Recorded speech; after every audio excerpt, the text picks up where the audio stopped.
Focusing workshop in Carchi. Today's workday for the provincial government of Carchi has a different space. The prefect, vice prefect, and various departmental directors and employees from this institution have interrupted their day-to-day tasks in order to dedicate a little bit of time for themselves, without it being too clear exactly what they would be doing the following 2 or 3 hours. Still restless and distracted, they begin to listen to the instructor speak about the pause and follow the exercises that he proposes. Each person at his or her own pace becomes interested in what he or she hears, and almost everyone participates, opinionates, and at times even jokes around. The instructor just accompanies, without judging, without criticizing, without valuing or devaluing what each participant does or says. The participants begin, little by little, to enter into a different dynamic, almost without realizing it. About 20 or 25 minutes have passed since the workshop began, and the pause proposed by the exercises and felt differently by each person is becoming noticeable. Moments of greater intensity have taken place, in which more than one government employee has been moved from simple questions that are responded with a pause. The group begins to change.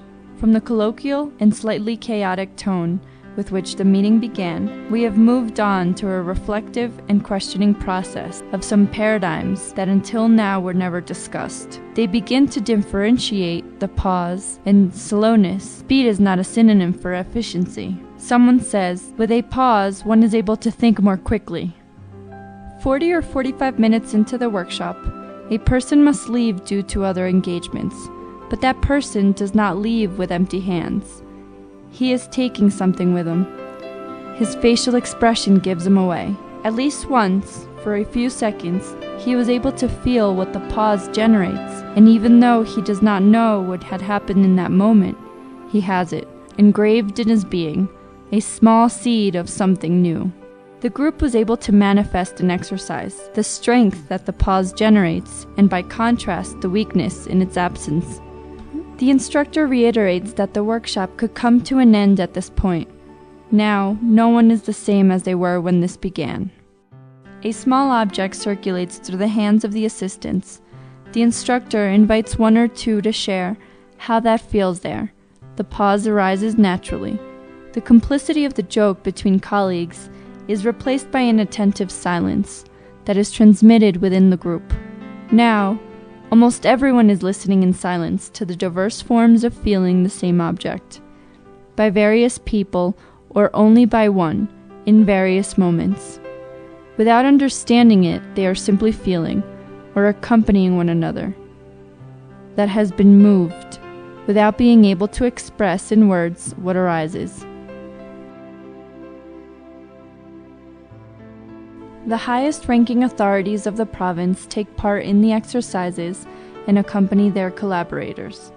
A process is being sketched of what could be the beginning of a construction of peace, in a territory where its people pause.